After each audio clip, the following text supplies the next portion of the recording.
Hey guys, welcome back to my YouTube channel save and invest idea. আশা করি সকলে ভালো আছেন এবং ট্রেডিং একদম ভালোভাবেই চলছে। তো এই ভিডিওতে আমি আপনাদের সঙ্গে ডিসকাস করব একটা খুব ইম্পর্ট্যান্ট টপিকস, এবং সেই টপিকসটা হলো ফুল কনসেপ্ট অন সুইং ট্রেডিং, যার নাম দিয়েছি আমি সুইং ট্রেডিংয়ের 7 কাহন। তো এই ভিডিওটা দেখলে সুইং ট্রেডিং কি, সুইং ট্রেডিং করার কি সুবিধা আর অসুবিধে রয়েছে, সুইং ট্রেডিং করার সুযোগ আমাদের ইন্ডিয়াতে কীরকম রয়েছে, এবং সুইং ট্রেডিংয়ের মূল লক্ষ্য বা উদ্দেশ্যগুলো কী কী, এছাড়া সুইং ট্রেডিং কিভাবে কাজ করে, আর বোনাস হিসেবে পাবেন সুইং ট্রেডিংয়ের পদ্ধতিটা কী কী। তাহলে একটুও স্কিপ না করে কিন্তু ভিডিওটা দেখুন, তাহলে একদম মারাত্মক রকমের ইনফরমেটিভ একটা ভিডিও, এবং যেটা জানলে ট্রেডিং সম্পর্কে আপনার কনসেপ্টটাই বদলে যাবে, এটা একদম আমি হলফ করে বলতে পারি। সুতরাং চলুন আর দেরি না করে শুরু করা যাক। চলুন ভিডিওটা শুরু করা যাক এবং সরাসরি দেখে নিই যে ভিডিওতে প্রথমেই সুইং ট্রেডিংয়ের 7 কাহন সম্পর্কে কি বলা হয়েছে। হেডিংটা দেখতেই পাওয়া যাচ্ছে, সুইং ট্রেডিংয়ের 7 কাহন, এবং 7 কাহন সম্পর্কে কি কি বিষয় বলা হয়েছে সেটা আমরা একটু জেনে নিই। প্রথমেই আমরা বলবো যে সুইং ট্রেডিংয়ের সম্পর্কে একটা ছোট্ট ভূমিকা, এবং এই ভূমিকাতে কি লেখা আছে বা আমি কি লিখেছি আমার ব্লগেতে রয়েছে, পড়ে নিতে পারেন। এটা আমি প্রায় পাঠ করেই শোনাচ্ছি, কারণ মুখে বলে বুঝিয়ে দেওয়ার থেকে একদম হাতে নাতে পড়ে নেওয়াটা সব থেকে বেশি ভালো। এবং যদি এটার কপি আপনারা পেতে চান, তাহলে আমি পিডিএফ কপির লিংক দিয়ে দেব নিচে ডেসক্রিপশন বক্সে, সেখান থেকেও ডাউনলোড করতে পারেন। তবে সেটা কয়েকদিনের জন্য, আর মেম্বার্সদের জন্য অলওয়েজ ওপেন থাকবে। তো চলুন আমি ভিডিওটা শুরু করি। ভূমিকাতে কি লেখা আছে দেখে নেওয়া যাক। এইখানে সুইং ট্রেডিং সম্পর্কে বলা আছে যে সুইং ট্রেডিং সম্পর্কে না জেনে না শিখে এই মেথড বা রীতিতে ইনভেস্ট করা একদমই উচিত নয়। তার কারণ এই পদ্ধতিতে যেমন 1 মিনিট, এই পদ্ধতিতে যেমন বড় লাভ, সুইং ট্রেডিং সম্পর্কে না জেনে না শিখে এই মেথড বা রীতিতে ট্রেড করতে যাওয়া কখনোই উচিত নয়। এই পদ্ধতিতে যেমন বড় লাভের বা কম ক্ষতির সম্ভাবনা থাকে, বড় লাভের সম্ভাবনাও থাকে, কম ক্ষতির সম্ভাবনাও থাকে, সেই রকম দীর্ঘদিন ধরে আপনার কষ্ট করে জমা করা অর্থের একই স্টকেতে ফেঁসে আনইউজড অবস্থায় থেকে যাওয়ারও ঝুঁকি কিন্তু এই সুইং ট্রেডিংয়েতে রয়েইছে। তো প্রথমেই খারাপ কথা বলে শুরু করছি, তাহলে ভালো কথাগুলো অবশ্যই শেষের দিকে বলবো। তো প্রথমে খারাপ কথা দিয়ে আমি শুরু করি, আর ভয় দেখিয়েই শুরু করি, কারণ ভয়টা ট্রেডিং করতে গেলে থাকা দরকার। সুইং ট্রেডিং শিখতে হলে সবার আগে তাই আমাদের প্রাইস টাইম লেখচিত্র সম্পর্কে ধারণা থাকা দরকার। এখন এই কি প্রাইস টাইম লেখচিত্র, এই প্রাইস টাইম লেখচিত্র সম্পর্কে যদি আমাদেরকে একটু আইডিয়া দিতে হয়, তাহলে আমরা প্রাইস টাইম লেখচিত্রটা সম্পর্কে একটু আইডিয়া করে নিই। সেটা হলো, এখানে আমি একটা চার্ট আপনাদেরকে দেখাই, যে চার্টটা থেকে 1 মিনিট, এই চার্টটা আমি আপনাদেরকে দেখাচ্ছি। সরি, হ্যাঁ, এই যে চার্ট আপনারা দেখতে পাচ্ছেন, এই চার্ট থেকে কিন্তু আমরা আইডিয়া করে নিতে পারি যে সুইং ট্রেডিংটা কি।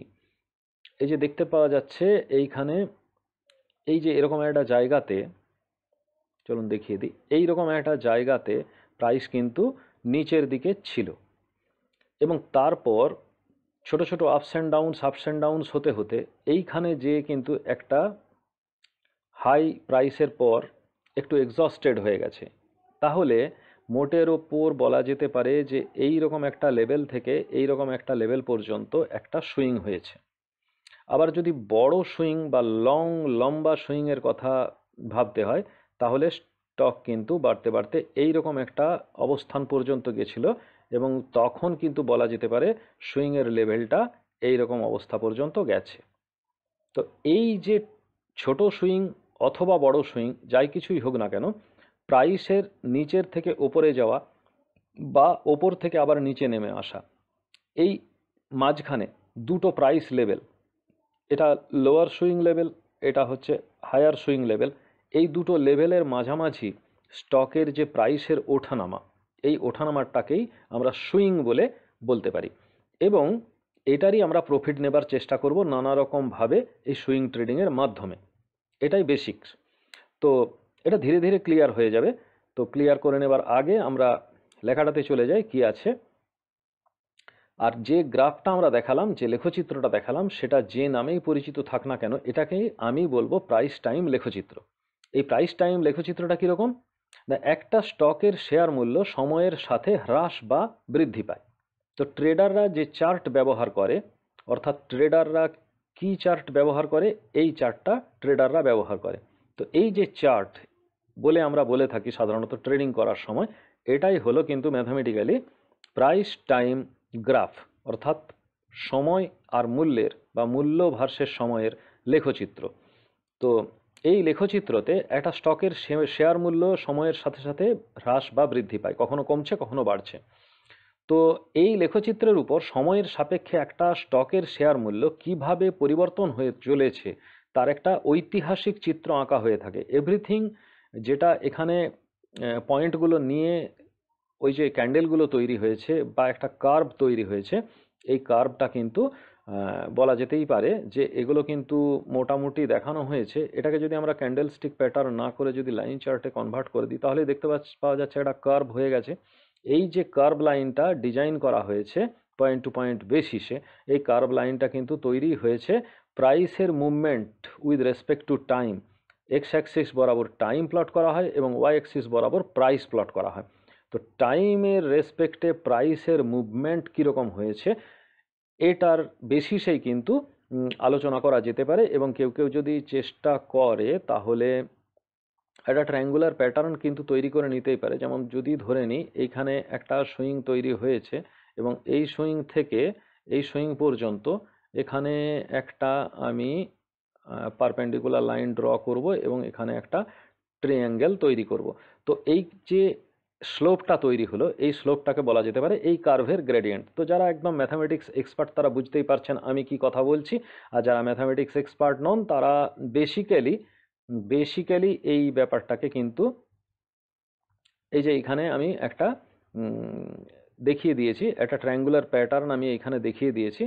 তো এই ট্রায়াঙ্গুলার প্যাটার্নেতে যে স্লোপটা তৈরি হয়েছে, এই স্লোপটাই কিন্তু আমরা বলতে পারি এই দিকে যদি ডিটি হয়, এইদিকে যদি ডিপি হয়, তাহলে ডিপি বাই ডিটি যে স্লোপ, এই স্লোপটাই এখানে একটা অ্যাঙ্গেল বা টেন্ডেন্সি তৈরি করেছে এবং বুঝিয়ে দিচ্ছে এই যে স্টক, এই স্টকের টেন্ডেন্সিটা কোন দিকে রয়েছে, এর গ্রেডিয়েন্টটা কোন দিকে রয়েছে। অর্থাৎ মার্কেটের টেন্ডেন্সিটা কিন্তু এই ছোট ছোট এই জাতীয় যে ট্রায়াঙ্গেলগুলো আঁকা যাবে, এই ট্রায়াঙ্গেলগুলোর ওপরে বেশ করে কিন্তু এটা তৈরি করা যেতেই পারে। এইভাবে কিন্তু ট্রায়াঙ্গুলার প্যাটার্ন তৈরি হতে পারে এবং গ্রেডিয়েন্ট কখনো ফ্ল্যাট হয়, যেমন এইখানে ফ্ল্যাট হয়ে গেছে, কোথাও স্টিফ হয়, কোথাও খাড়া হয়ে গেছে, এখানে যেমন খাড়া হয়ে গেছে, আবার কোথাও একটু কোনটা কমে যাচ্ছে, কোথাও কোনটা বেড়ে যাচ্ছে। এইভাবে কিন্তু নানা সময়ে নানা রকমভাবে কিন্তু গ্রেডিয়েন্টের চেঞ্জ হতে থাকে। এইভাবে ম্যাথামেটিক্যালি আমরা বুঝি, কিন্তু যখনই আমরা ট্রেডিং চার্টে চলে আসি তখনই আমরা একটু কনফিউজড হয়ে যাই, কারণ টোটাল সিস্টেমটা আমাদের কাছে নতুন এবং কলেজ লেভেলে এইগুলো সম্পর্কে কোনো কিছুই প্রায় শিখিয়ে দেওয়া হয় না। সেই কারণের জন্যই বোধহয় ঘটনাটা এইরকম ঘটতে থাকে। তো চলুন এখানে কি বলা হয়েছে সেটা একটু দেখে নিই আমরা। যে এই যে লেখচিত্রের ওপর আঁকাবাঁকা চিত্র বা কার্ভ, যা আঁকাবাঁকাভাবে লেখচিত্রের উপরে দেখা যাচ্ছে, এই কার্ভের উপরে যে কোনো একটি বিন্দু যদি আমরা নির্দেশ করি, ওই বিন্দুটি ওই নির্দিষ্ট স্টকের একটা নির্দিষ্ট সময়ে শেয়ার মূল্যের একটি নির্দিষ্ট মান নির্দেশ করে থাকে। এই লেখচিত্রটাকেই আমি বলছি কি প্রাইস টাইম লেখচিত্র, যেখানে একটা নির্দিষ্ট সময়ে একটা নির্দিষ্ট শেয়ারের প্রাইস কি সেইটা আমরা বুঝতে পারি, এটাকে আমরা বলছি প্রাইস টাইম লেখচিত্র। তো ঠিক আছে, এই প্রাইস টাইম লেখচিত্রে কি দেখা যাচ্ছে? দেখা যাচ্ছে সময়ের সাথে স্টকের শেয়ার মূল্য কখনো বাড়ছে আবার কখনো কমছে। এছাড়া আমরা মাঝে মাঝে দেখি শেয়ার মূল্য একটা নির্দিষ্ট সীমার মধ্যে ওঠানামা করছে। এটা তো আমি বললামই যে কখনো শেয়ার প্রাইসটা বাড়ছে ওপরের দিকে, কখনো সেটা কমছে, আবার কখনো বাড়ছে, আবার কখনো ফ্ল্যাট হচ্ছে, আবার বাড়ছে আবার বাড়ছে, আবার সামান্য নেমে এসে আবার বাড়তে বাড়তে ফ্ল্যাট হয়ে গেছে, তারপর একদম স্টিফ হয়ে ওপরে উঠে গেছে, আবার ফ্ল্যাট হয়েছে। এরকম নানা রকমভাবে ঘটনাটা কিন্তু ঘটে চলেছে এবং নানা রকমের কার্ভের ডিজাইন তৈরি হয়েছে, এটা আমরা দেখতে পাচ্ছি। তো যদি শেয়ারের দাম হু হু করে বাড়তে থাকে তখন লেখচিত্রটি সুষমভাবে উপরের দিকে বাড়তে থাকে, অর্থাৎ আমরা যে ত্রিভুজটা এঁকেছিলাম তার গ্রেডিয়েন্টটা কিন্তু স্টিফ হয়ে যাবে। আর শেয়ারের দাম যদি শাঁ শাঁ করে নিচের দিকে নামতে থাকে তখন লেখচিত্রটি সুষমভাবে নিচের দিকে নামতে থাকে, কখনো বা ধীর লয়ে সামনের দিকে চলতে থাকে, তখন ছোট ছোট ঢেউ তৈরি করে সামনে চলতে থাকে। তো শেয়ার প্রাইস শুধু ক্রমাগত বাড়তেই থাকে বা কমতেই থাকে তা কিন্তু নয়। আমরা আবার একটু চার্টটা খুলে দেখিয়ে দিই যে শেয়ারের প্রাইস অলওয়েজ যে বাড়তেই থাকছে তা কিন্তু নয়। ওভারঅল টাইম পিরিয়ড বেসিসে, যেমন 23 সালের মার্চ মাস থেকে শুরু করে এই যে 23 সালের জুলাই পর্যন্ত যে টাইমটা, এই টাইমের মধ্যে বেড়েছে, কিন্তু হু হু করে একদম খাড়া হয়ে এইভাবে বেড়ে যায়নি। প্রথমে বেড়েছে, তারপরে কমেছে, আবার বেড়েছে, তারপরে কমেছে, আবার বেড়েছে, আবার কমেছে, আবার বেড়েছে, আবার কমেছে, এইভাবে আপস অ্যান্ড ডাউনসের ভিতর দিয়ে একটা জায়গায় গিয়ে তো একদমই প্রায় ফ্ল্যাট হয়ে গেছে। একটা নির্দিষ্ট রেঞ্জ বাউন্ড কন্ডিশন বলে এটাকে, একটা রেঞ্জের ভেতর দিয়ে গেছে, তারপরে আবার বেড়েছে এবং তারপর কিন্তু কারেকশন হয়ে নিচের দিকে নেমে আসছে। তো আগে আমরা দেখব পরবর্তী ক্ষেত্রে কি হয়েছে। তো এই রকম ধরনের নেচার কিন্তু গ্রাফিক্যালি তৈরি করে। তো এই ঘটনাটা ঘটে। তো প্রাইস কতটা নিচের দিকে নামতে পারে তা কিন্তু নানা রকম বিষয়ের উপর নির্ভর করে থাকে। কিছুটা প্রাইসের এই নিচের দিকে নেমে আসাকে বলা হয় কিন্তু প্রাইস কারেকশন। যেমন এটাকে যদি আমরা প্রাইস কারেকশনের ব্যাপারটাকে আমরা যদি একটু দেখে নিই তাহলে সেটা দেখতে পাওয়া যাবে। যদি গ্রাফটাকে আমরা একটু সামনের দিকে টেনে নিই তাহলে দেখা যাচ্ছে যে প্রাইস কিন্তু কারেকশন হয়ে নিচের দিকে নেমেছে, আবার ফ্ল্যাট হয়েছে, আবার উপরের দিকে উঠেছে।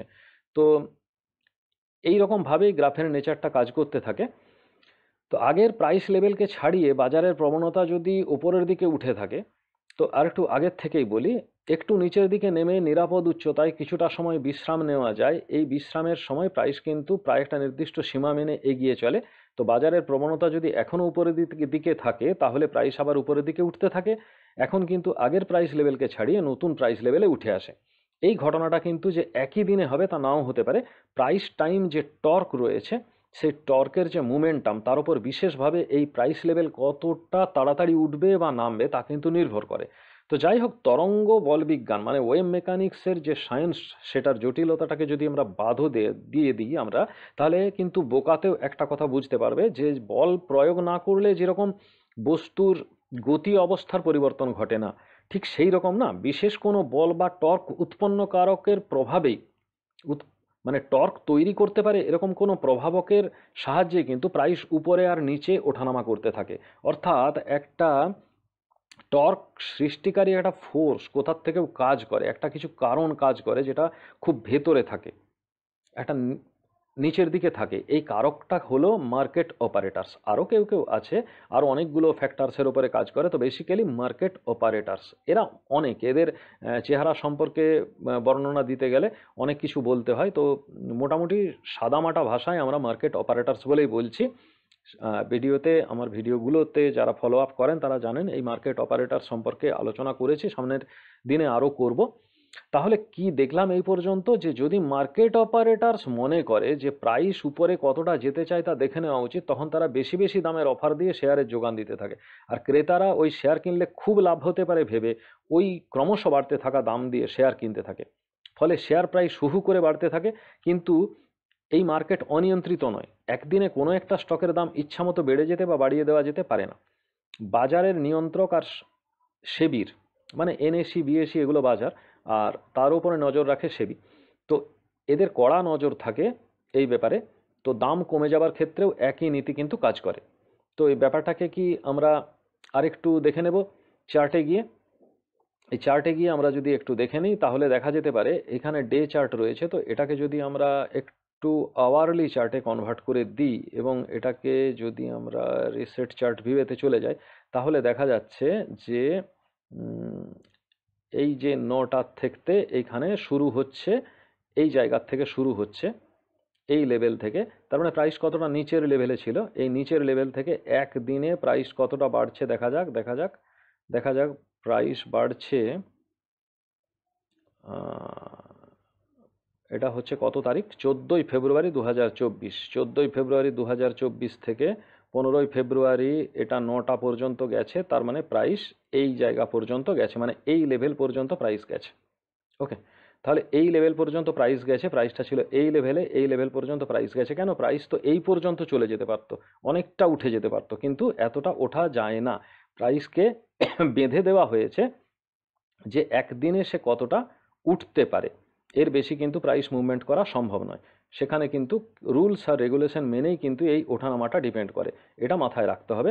সুতরাং সোজা উপরের দিকে উঠবে বা সোজা নিচের দিকে নেমে যাবে এই ঘটনা কিন্তু হবে না। তো ঠিক আছে, সেবির এ ব্যাপারে নজর রয়েছে, দাম কমে যাবার ক্ষেত্রেও একই নীতি। তো সেবিও মার্কেট রুলস মেনে, সেবির রুলস আর মার্কেট রুলস মেনে যদি দাম বাড়ে তখন বুঝতে হবে যে বাজারে ওই শেয়ারের ডিমান্ড খুব বেশি আছে, সেই তুলনায় সাপ্লাই কিন্তু খুব নিয়ন্ত্রিত। এই ডিমান্ড অনেক দিন ধরে বাড়তে পারে, তখন অনেক দিন ধরে প্রাইস উপরের দিকে যায়, কিন্তু একটা সময় আসে যখন বাজার অপারেটরদের হাতে সাপ্লাই দেবার মতো শেয়ারের যোগান আর থাকে না, ঠিক তখনই ডিমান্ড বেশি থাকলেও সাপ্লাই না পেয়ে প্রাইসটা স্ট্যাগন্যান্ট হয়ে যায়। এটাকে মার্কেট এক্সস্টেড কন্ডিশন বলা হয়। যে সমস্ত ইনভেস্টাররা এই মানে শেয়ারটাকে কিনবার আগ্রহ দেখিয়েছিল, তারা তখন এই শেয়ারের উপর আগ্রহ হারিয়ে ফেলে, অন্য শেয়ারের দিকে মন দেয়। তখন মার্কেট অপারেটররা কিছু কিছু করে ওই শেয়ারের গুরুত্ব বাড়ার জন্য বাজার থেকে শেয়ার কিনে নিতে থাকে। যারা নিম্নমূল্যে শেয়ার কিনেছিল তারা দাম বাড়বে না দেখে এবার ওই শেয়ার বিক্রি করতে শুরু করে এবং প্রফিট বুক করে নেয়। তো অপারেটররা যখন দেখে যে নিচের মূল্যে শেয়ার পাওয়া যাবে, তখন তারা কম দামে শেয়ার কেনার অফার দেয়। নিরুপায় হয়ে শেয়ার হোল্ডারেরা ওই শেয়ার বেচে দিতে শুরু করে, দাম এর ফলে পড়তে থাকে। প্রায় 25% প্রফিট বুকিং করে নেবার পর যদি, মানে এটা classical profit booking, classical correction, booking করবার পর যদি শেয়ার হোল্ডারেরা আর শেয়ার না ছাড়তে চায়, তখন আবার একই রকম এক্সস্টেড অবস্থা তৈরি হয়, মানে নিচের দিকে নেমে একটা স্থির অবস্থায় চলে আসে। তখন অপারেটররা আবার অল্প অল্প করে শেয়ার জমা করতে থাকে, বেশ কিছু পরিমাণ শেয়ার জমা হলে আবার তারা মার্কেটে শেয়ার ছাড়তে শুরু করে। এই খবর পেয়ে আগের যে সমস্ত ইন্টারেস্টেড ক্রেতারা ছিল তারা আবার বাজারে ভিড় করতে শুরু করে। তো বেশি দাম অফার করতে থাকে শেয়ার কেনার জন্য, শেয়ারের দাম আবার বাড়তে থাকে। তো আগের অবস্থায় এসে আবার যদি শেয়ার ফুরিয়ে যায়, দাম আবার পড়ে যায়। এই অবস্থাটাকে ডবল টপ প্যাটার্ন বলা হয়। এটা আমরা সবাই জানি, কিন্তু শেয়ারের যোগান যদি বজায় থাকে আর ডিমান্ডও ওই শেয়ারের উচ্চ মূল্যে কেনার জন্য বজায় থাকে, তাহলে কিন্তু শেয়ারের দাম আগের দামকে ছাড়িয়ে যাবে আর মার্কেটে খবর তৈরি হয়ে যাবে তখন। তো নতুন ট্রেডার যারা, তারা ছুটে আসবে এবং দাম আরও বাড়তে থাকবে। এইভাবেই কিন্তু আগের শেয়ারের দাম ছাড়িয়ে গিয়ে একটা নতুন টপ লেভেল তৈরি করবে। এটাই হলো মার্কেট মনস্তত্ত্বের কিন্তু গোড়ার কথা, যেটাকে মার্কেট সাইকোলজি বলে। তো তাহলে ট্রেডাররা যদি নিম্ন মূল্যে একটা এক্সস্টেড অবস্থায় শেয়ার কিনে উচ্চ মূল্যে উপরের এক্সস্টেড অবস্থায় বেচে দিতে পারে, তাহলে সে বেশ কিছুটা লাভ করে ফেলতে পারে। এটাকেই ট্রেড ইন আপসুইং বলা হয়। এই কায়দায় বাজারে যে কটা উপাদান আছে, যেমন স্টকের শেয়ার, স্টকের daily share, currency, option, commodity, সব ক্ষেত্রেই এটা ব্যবহার করা যেতে পারে। ইভেন ইটিএফ ট্রেডিংও করা যেতে পারে। তো এর মূল লক্ষ্য হলো কম দামে কিনে বেশি দামে বেচে দাও। এছাড়াও ট্রেডিং ইন ডাউন সুইং পদ্ধতি তো এখানে প্রচলিত রয়েছে। তো এর কায়দাটা হলো আগে বেশি দামে বেচে পরে কম দামে কিনে ফেলা। তো এই সম্পর্কে পরে আলোচনা করব যে কি কি কায়দায় ট্রেড করা যেতে পারে। যাই কিছুই হোক, ট্রেড করা হোক যাই হোক, টাকা লাগিয়ে ট্রেড করতে হয়। সুতরাং টাকা ইনভেস্ট করতে হয়, মানে এটা ওয়ান কাইন্ড অফ ইনভেস্টমেন্ট। তো এটা শর্ট টার্মের জন্য investment, long term investment, everything is investment. এখানে কনফিউশন রাখার কোনো যুক্তি নেই। ট্রেডিংও এক প্রকারের ইনভেস্টমেন্ট। লং টার্ম ট্রেডিং মানে long term investment, short term trading মানে শর্ট টার্ম ইনভেস্টমেন্ট। তো এই পদ্ধতিতে স্টকের সব উপাদান যেগুলো রয়েছে, মানে যেগুলো বললাম, স্টকের শেয়ার, স্টকের daily share, currency, option, commodity, এগুলোকে যে উপাদান সেগুলোকে ট্রেড করা গেলেও কমোডিটি আর স্টকের ডে ট্রেডিং ছাড়া অন্য কোনো ট্রেড কিন্তু করা যায় না। তবে কারেন্সি ট্রেড এটা নিশ্চিন্তে করা যেতে পারে, অপশন ট্রেড করা যেতে পারে। তো বাজারে যত দক্ষ মানে প্রো ট্রেডার আছেন তারা সবাই এই মানে ডাউন সুইংয়ে ট্রেডটা করতেই বেশি পছন্দ করেন। তার কারণ এতে নাকি লাভ বেশি হয়। এই লাভ কেন বেশি হয় না, দেখা গেছে শেয়ারের যোগান নির্দিষ্ট থাকার কারণে অপারেটররা ইচ্ছা মতো শেয়ারের যোগান দিতে পারে না। তো ট্রেডারদের পকেট থেকে শেয়ার বের করতে হলে তাদেরকে লোভ দেখাতে হয় অথবা ভয় দেখাতে হয়। তাই কম দামে কিনে বেশি দামে বিক্রি করতে হলে একটা বা দুটো সুইংয়ের থেকে বেশি লাভ হয় না। কিন্তু অনেক দিন ধরে অনেক সুইং ধরে রাখলে তবে স্টকে বেশি লাভ হয়। মানে ওপরের অবস্থায় আর কি, যে কম দামে কিনে বেশি দামে বিক্রি করব, তখন অনেক কটা সুইংকে স্টক করতে হয়। কিন্তু আগে যদি বেশি দামে বেচে দিয়ে পরে কম দামে কিনে নিলে স্টকের দামকে কমে যেতে হয়, এবং দাম যদি বাড়তে থাকে তাহলে ক্রেতা সেটা পেতে, মানে ক্রেতাকে যদি ডাকতে হয় তাহলে লোভ দেখিয়ে ডাকতে হয়। কিন্তু দাম কমার সময় প্রো ট্রেডাররাও কিন্তু ভয় পেয়ে যায়, ফলে সবাই শেয়ার বেচে দিতে চায়। কিন্তু নতুন ক্রেতা না থাকায় দাম হু হু করে তখন নামতে থাকে। এটাকে তোমার মার্কেট প্যানিক বলে, যাকে পরিভাষায় অ্যাভালাঞ্চ ব্রেকডাউন অফ প্রাইস বলা যেতে পারে। এইসব টার্মসগুলো কিন্তু আমার দেওয়া।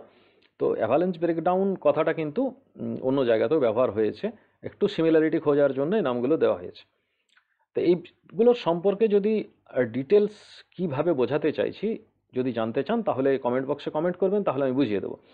এখন শেয়ার হোল্ডারের মনে একটা ফিয়ার ফ্যাক্টর কাজ করে বলেই শেয়ারের দামটা যখন কমতে থাকে তখন অনেক বেশি প্রাইসের পতন হয়। তো এই অনেক বেশি প্রাইসের পতন হয় বলে যারা ডাউন সুইংয়ে ট্রেড করেন তারা কিন্তু অনেক বেশি লাভ করতে পারেন অল্প সময়ের মধ্যে, কারণ অ্যাভালান্সটা খুব তাড়াতাড়ি হয় এবং একটা মানে স্টিফনেসটা, ওই যে ট্রিয়াঙ্গেলটা এঁকেছিলাম তার স্টিফনেসটা অনেক বেশি হয়। তো আমরা এই ভিডিওটাতে শুধুমাত্র আপ সুইং ট্রেডিং নিয়ে আলোচনা করব, আর এটাই সব থেকে মানে বেটার পলিসি। তো এখানে কতগুলো ছবি আমি দেখিয়েছি, তো ব্লগে গেলে পেয়ে যাবেন, আর ব্লগের ঠিকানা তো আমার ডেসক্রিপশন বক্সে দেওয়াই আছে, আর এটা আপনারা জানেনই। তো সুইং ট্রেডিং করার কি সুবিধা আর কি অসুবিধা? তো সুইং ট্রেডিং এমন একটা ট্রেডিং কৌশল যেখানে তুলনামূলকভাবে স্বল্প সময়ের মধ্যে securities, stock, currency, option, commodity ইত্যাদি ক্রয় এবং বিক্রয় করা হয়। এটি অর্থ উপার্জন বা ক্ষতি থেকে রক্ষা করার জন্য উপযুক্ত। অর্থ উপার্জন করতেও যেমন এটা বেটার, তেমনি মানে লসটাকে যে রিকভার করবেন বা লসটাকে যে প্রোটেক্ট করবেন সেটার জন্যও কিন্তু এই সুইং ট্রেডিং খুব বেটার প্রসেস, কারণ এর রুলস এবং রেগুলেশনগুলো না খুব ফ্লেক্সিবল। তো সুইং ট্রেডিংয়ের যে কোনো পদ্ধতি বা মেথডের বেশ কিছু সুবিধা রয়েছে। চলুন আগে সুবিধাগুলো সম্পর্কে আলোচনা করে নেওয়া যাক। তো সুইং ট্রেডারদের লাভ করতে বা লোকসান কমানোর জন্য দিন বা সপ্তাহের শেষ পর্যন্ত অপেক্ষা করতে হয় না। তারা লাভ করতে পারে, করতে পারে, কিন্তু তারা যখনই লাভ হয়েছে তখনই কিন্তু স্টকটা ছেড়ে দিতে পারে। তো সুইং ট্রেডিংয়ে যারা ইনভেস্ট করে সেই ইনভেস্টাররাও কিন্তু কম ঝুঁকিতে কাজ করেন। তো যে কোনো সময় তারা পজিশনটাকে ব্যালেন্স করে নিতে পারেন। সুইং ট্রেডিং আপনাকে দীর্ঘ এবং স্বল্প মেয়াদী উভয় কৌশলে বিনিয়োগ করতে দেয়। বলছিলাম এটা অত্যন্ত ফ্লেক্সিবল টাইপের এবং এটা খুবই নমনীয়। মানে এই কৌশলটা যেমন ভার্সেটাইল সেই রকম ফ্লেক্সিবল। আপনার ঝুঁকি নেবার ক্ষমতার সাথে মানে রিস্ক প্রোফাইল যেটাকে বলা হয়, এই রিস্ক প্রোফাইলের সঙ্গে মানানসই, মানে আপনি যতটা রিস্ক নিতে পারবেন সেই অনুযায়ী পর্যন্ত আপনি পজিশন ব্যালেন্স করতে পারেন। তো এখানে শুধুমাত্র টেকনিক্যাল অ্যানালিসিসটুকু শিখেই কিন্তু আপনি ট্রেড করতে পারেন, ফান্ডামেন্টাল অ্যানালিসিসের খুব একটা দরকার পড়ে না। তো ট্রেন্ডিং স্টক সিলেক্ট করে নিলেই হয়। তো ডে ট্রেডিংয়ের তুলনায় সুইং ট্রেডিং স্টাডি করতে তুলনামূলকভাবে কিন্তু কম সময় দিতে হয়। যারা একটু বেশি সময় ধরে সুইং ট্রেডিংটা করেন, মানে একটু বড় সুইং নেবার চেষ্টা করেন, তাদের ক্ষেত্রে কিন্তু ডে ট্রেডিংয়ের মতো ডেলি বেসিসে মার্কেট ওয়াচ করার দরকার হয় না। তো সুইং ট্রেডিংগুলি করার অসুবিধাগুলো কি কি এবার এগুলো দেখে নিই। এই ট্রেডিংয়ের জন্য না আর্থিক বাজার সম্পর্কে অনেক বেশি পড়াশোনা করার, জানার আর বোঝার প্রয়োজন হলে, না হলে কিন্তু সুযোগগুলো হারিয়ে যায়, ট্রেডার কিন্তু সেই সুযোগগুলোকে ধরতে পারে না। এছাড়া আছে ফলস সিগন্যাল, ফলস ব্রেকআউটের মতো ফলস সিগন্যাল প্রচুর রয়েছে। তো তারপর ফিয়ার অফ মিসিং আউটের ব্যাপারটা রয়েছে, এই সম্পর্কেও আমি আগে আলোচনা করেছি। তো এইগুলো প্রলোভন, তো এই প্রলোভনগুলো কিন্তু ক্ষতির সামনাসামনি করে দিতে পারে যে কোনো বিনিয়োগকারীকে। তো সুইং বিনিয়োগকারীরা প্রায়ই স্বল্পমেয়াদী লাভের জন্য দীর্ঘমেয়াদী সুযোগগুলো মিস করে, খানিকটা লাভ পেয়ে গেলেই পজিশন ছেড়ে দেয়। কিন্তু যদি ধরে রাখে তাহলে, যে মানে একদিনও যদি ধরে রাখে ট্রেডার স্টকটা, তাহলে রাত্রের মধ্যে যে ঝুঁকিটা রয়েছে সেই ঝুঁকি, বা সপ্তাহের শেষে যখন মার্কেট অফ রয়েছে সেই সময়ে যে বাজারে ঝুঁকি, সেই ঝুঁকিটার কিন্তু একটা রিস্ক এসেই পড়ে। তো ইন্ডিয়াতে সুইং ট্রেডিং করার সুযোগ কীরকম রয়েছে? তো একটি প্রবণতার মধ্যে সুইং ট্রেডিং করার অনেক সুযোগ কিন্তু রয়েছে। তো অনেক সুইং করলে কি হয়, ট্যাক্স আর যে ব্রোকারের কাছে আপনি ডিমেট অ্যাকাউন্ট খুলেছেন সেখানে কমিশন, ট্যাক্স আর কমিশন কিন্তু আপনার প্রফিট থেকে কাটা যায়। যত বেশি বার আপনি ইন আউট করতে থাকবেন তত বেশি বার ট্যাক্স দিতে হবে এবং কমিশন চার্জ হবে। তো তো যাই হোক, এই সুইং ট্রেডিং কিন্তু চার্ট পড়ার যে এফিসিয়েন্সি, আপনার এই যে চার্ট রিডিংয়ের এফিসিয়েন্সি, একদম কোনো কিছু দাগ টাগ না টেনে, কোনো ইন্ডিকেটার না দিয়ে যে এফিসিয়েন্সিতে আপনি চার্ট রিডিং করতে পারবেন, তার উপরে কিন্তু এই সুইং ট্রেডিংয়ের ব্যাপারটা পুরোটাই নির্ভর করছে যে আপ সুইংস এবং ডাউন সুইংস কোন জায়গায় আপনি এন্ট্রি নেবেন। তো সুইং ট্রেডিংয়ে একদিনের বেশি কিন্তু ট্রেন্ড ট্রেডের চেয়ে ছোট হয়।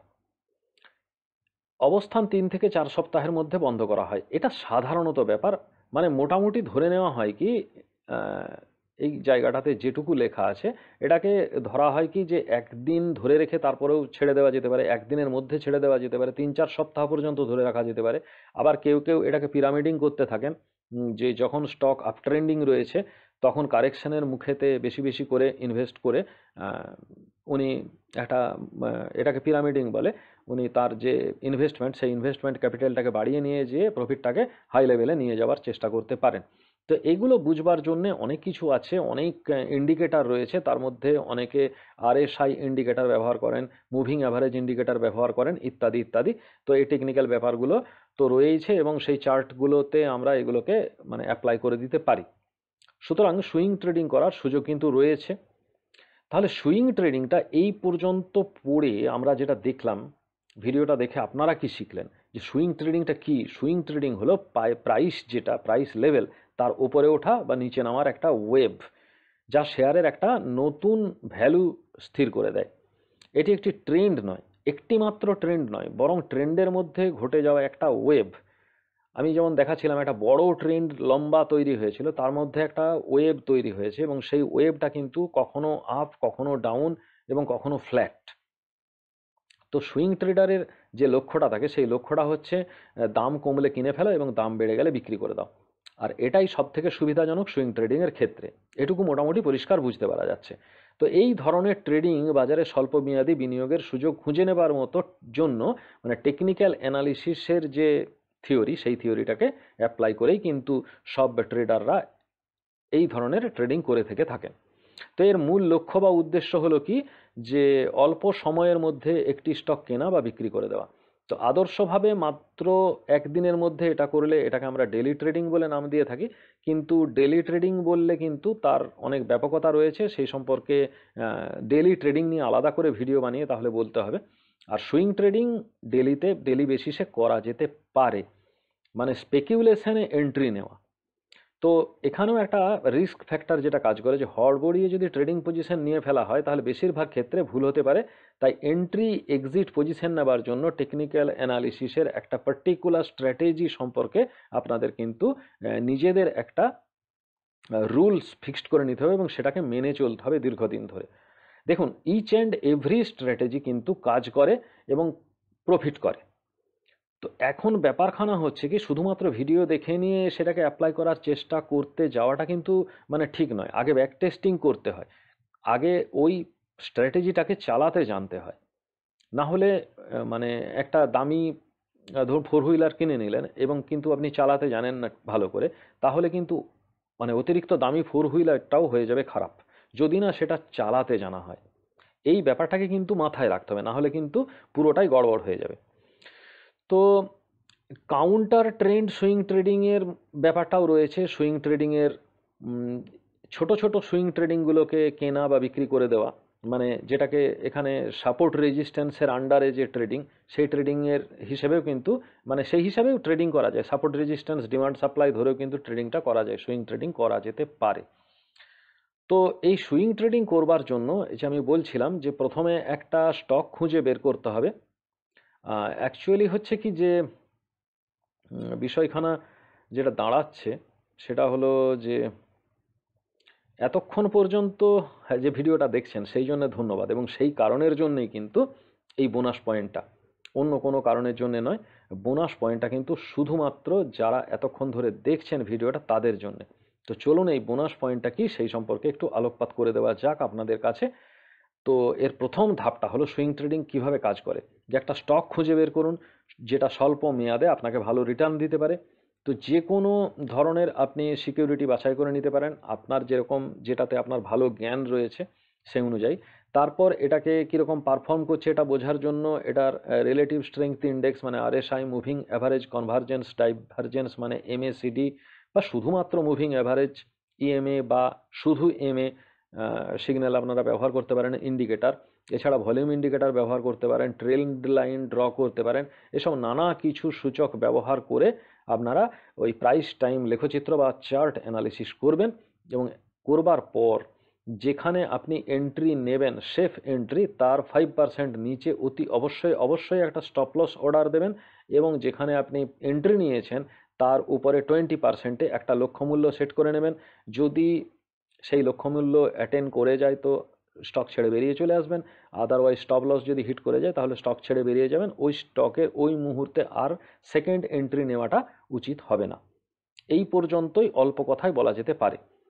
তো বোনাস পয়েন্ট হিসেবে সবথেকে বেটার হচ্ছে কি যে সুইং ট্রেডিং পদ্ধতিটার সম্পর্কে একটু আলোকপাত করিয়ে দেওয়া। সুইং ট্রেডিং পদ্ধতিটার সম্পর্কে আলোকপাত করতে গেলে যেটা আমার সাজেশন সেটা হলো যে প্রবণতা অনুসরণ করা, অর্থাৎ ট্রেন্ডটাকে ফলো আপ করা। এটা বাজারের একটা দিকনির্দেশের জন্য ভবিষ্যৎবাণী করার চেষ্টা করে এবং সেই দিক অনুসারেই কিন্তু বাজারটা চলতে থাকে। এটাকে যদি ধরতে পারা যায় এবং সেই অনুযায়ী যদি ইনভেস্টমেন্টটা চালানো যায় তাহলে কিন্তু সুইং ট্রেডিং লাভজনক হয়ে যায়। এছাড়াও কিন্তু এখানে একটা গড় প্রত্যাবর্তন নাম দেওয়া হয়েছে রিট্রেসমেন্ট, অ্যাভারেজ রিট্রেসমেন্ট, মানে কতটা পর্যন্ত ভ্যালুটা উঠলো সেই ডেটাটা নেবার পর একটা লেভেল নির্দিষ্ট করে দেওয়া, যে একটা সাপোর্ট জোন নিচের লেভেলে, ওপরের লেভেলে একটা রেজিস্ট্যান্স জোন তৈরি করে দেওয়া। ভিন্ন ভিন্ন টাইপের মার্কেট সাইকোলজির জন্য এই জোনগুলো তৈরি হয়, সেই সম্পর্কে আগেই আলোচনা করা হয়েছে ভিডিওতে, এবং সামনের দিনে আরও প্রাইস অ্যাকশন নিয়ে যখন আলোচনা করা হবে সেই ভিডিওগুলোতে থাকবে। অবশ্যই সঙ্গে থাকবেন, তাহলে জানতে পারবেন। তো এই ডেটাটার উপরে ভিত্তি করে যখন প্রাইসটা আবার নিচের লেভেলে নেমে আসবে তখন কিন্তু প্রাইস বাড়তে বাড়তে আবার উপরের লেভেলটাকে টাচ করবেই প্রাইস ঘুরে আসবে। তাহলে নিচের লেভেল আসা পর্যন্ত ওয়েট করুন এবং যখন উপরের দিকে ব্রেকআউট দেবে তখন উপরের দিকে বেরিয়ে যান। অর্থাৎ জোন ছেড়ে যখন ব্রেকআউট দেবে অথবা জোন টাচ করে যখন উপরের দিকে বাউন্স করবে তখন এন্ট্রি নেবার চেষ্টা করুন এবং রেজিস্ট্যান্স লেভেলেতে একদম টার্গেট ফিক্সড করে ওখান থেকে ট্রেড ছেড়ে বেরিয়ে চলে আসুন।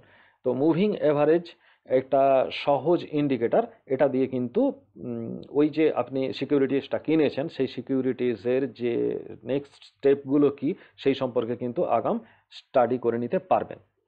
তো সব শেষে একদম উপসংহার পর্যায়ে সব কিছু জড়িয়ে যেটুকু শিখলাম সেটা সম্পর্কে হলো যে সুইং ট্রেডিং সম্ভবত সক্রিয় ট্রেডিংয়ের সব থেকে জনপ্রিয় রূপ, কারণ এর অবস্থানগুলো এই যে এই সুইং ট্রেডিংয়ের যে অবস্থান, এই অবস্থানগুলো কিন্তু একদিনের বেশি সময় ধরে রাখা যেতে পারে, আবার একদিনের মধ্যেও ছেড়ে দেওয়া যেতে পারে। আর এটা ভারতীয় বাজারে বাণিজ্য করার একটা দুর্দান্ত উপায়। তো অনেক ব্রোকার আপনাকে যে কোনো জায়গা থেকে ট্রেড করতে দেয়। সুইং ট্রেডিং অনেক লিভারেজ দিতে পারে এবং ট্রেডারকে ফেরত দিতে পারে প্রফিট। তো যাই হোক, জড়িত ঝুঁকি সম্পর্কে আমি ভিডিওর প্রথমেই সচেতন করে দিয়েছি, এবং সেই ঝুঁকিটা সম্পর্কে সচেতন হওয়া, স্টপ লস দেওয়া এবং টার্গেট ফিক্সড করে দেওয়া এবং চার্ট মানে প্রাইস টাইম লেখচিত্রটাকে বোঝা কিন্তু অত্যন্ত জরুরি। এবং যে স্টকের ওপরে আপনি ইনভেস্ট করবেন সেই স্টকের নেচার কীরকম, তার সাইক্লিক্যাল কভারেজ কীরকম রয়েছে সেই সাইক্লিসিটি সম্পর্কে জানাটা অত্যন্ত জরুরি। টেকনিক্যাল অ্যানালিসিস সম্পর্কে একটা ভালো নলেজ তৈরি করে রাখা জরুরি। এই সমস্ত কিছুর পরে আপনি ধীরে সুস্থে যদি অন্য কোথাও কোনো অফিসে অন্য কোথাও কাজ করেন, মানে অন্য প্রফেশনের সঙ্গে যুক্ত থাকেন, ফুল টাইম ট্রেডার না হয়ে, তাহলে কিন্তু এই পদ্ধতিটাকে অতি অবশ্যই আপনি ব্যবহার করতে পারেন এবং সেক্ষেত্রে কিন্তু বলা যেতে পারে যে আপনার লোকসান অনেক অনেক কম হবে। তো আশা করি ভিডিওটি ভালো লেগেছে। কীরকম লাগলো একটা লাইক করে জানাবেন এবং কমেন্ট তো অবশ্যই করবেন, আর অনেক অনেক শেয়ার করবেন। আর যদি এখনও পর্যন্ত না আমার চ্যানেল সাবস্ক্রাইব করে থাকেন তাহলে অতি অবশ্যই নিচে সাবস্ক্রাইব বাটনটা টিপে দেবেন এবং নতুন ভিডিওর যে নোটিফিকেশান সেটা পাবার জন্য বেল আইকনটা প্রেস করে দিতে কিন্তু ভুলবেন না। ভালো থাকবেন, পরবর্তী ভিডিও নিয়ে আসছি আগামী সপ্তাহে। সেই পর্যন্ত ট্রেডিং চলতে থাকুক। ধন্যবাদ।